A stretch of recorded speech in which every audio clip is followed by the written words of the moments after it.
ઓરસંગ નદીના કિનારે વસેલું સંખેડા નગર અનેક ઐતિહાસિક વાતો પોતાના હૃદયમાં ભંડારીને બેઠું છે.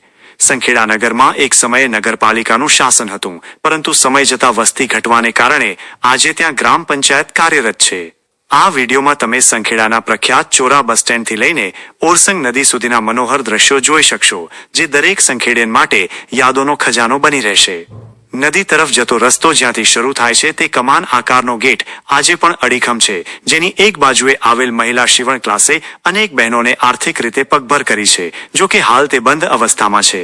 તેની બિલકુલ સામે આવેલું જૂનું દવાખાનું, જ્યાં એક સમયે દર્દીઓની લાંબી કતારો લાગતી અને દાખલ કરવાની પણ સગવડ હતી, તે ભાગોળે નવું દવાખાનું બન્યા બાદ હવે ખંડેર બની ગયું છે. સંખેડાના ઐતિહાસિક કિલ્લાઓ પણ જાળવણીના અભાવે બિસ્માર બની ગયા છે અને તેના પર ઝાડી ઝાંખરા ઉગી નીકળ્યા છે. નગરની પ્રતિષ્ઠા સમાન 1935માં બનેલી ડાયમંડ જ્યુબિલી ક્લબ, જેનું સભ્યપદ લેવું એ પણ ગૌરવ ગણાતું, તે આજે જર્જરિત હાલતમાં છે. તાલુકા પંચાયતની કચેરીઓ હોય કે સરકારી કર્મચારીઓને ક્વાર્ટર, બધું જ હવે જાળવણીના અભાવે ખૂબ જ બિસ્માર બની ગયા છે. તંત્રની નિષ્કાળજી છતી થઈ છે.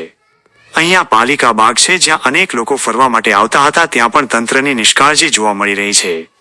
વર્ષો પહેલા જ્યાં લોકો ફરવા આવતા તે પાલિકા બાગ અને ગણેશોત્સવ દરમિયાન પડદા પર પિક્ચર જોવા ઉમટી પડતી હકડેઠઠ ભીડ હવે માત્ર સ્મૃતિઓમાં જ રહી ગઈ છે. છેલ્લે સંખેડાનું એ ઐતિહાસિક ટાંકી ગ્રાઉન્ડ, જ્યાંના પગથિયા ઉતરીને નદીમાં રમવા જવાની મજા પડતી અને દિવાળીમાં માનો મહેરામણ ઉમટતો. આ એ જ ટાંકી ગ્રાઉન્ડની જગ્યા છે, જ્યાં બેસીને 1983માં ભારતે ક્રિકેટ વર્લ્ડ કપ જીત્યો તે ઐતિહાસિક ક્ષણો ટીવી પર નિહાળી હતી.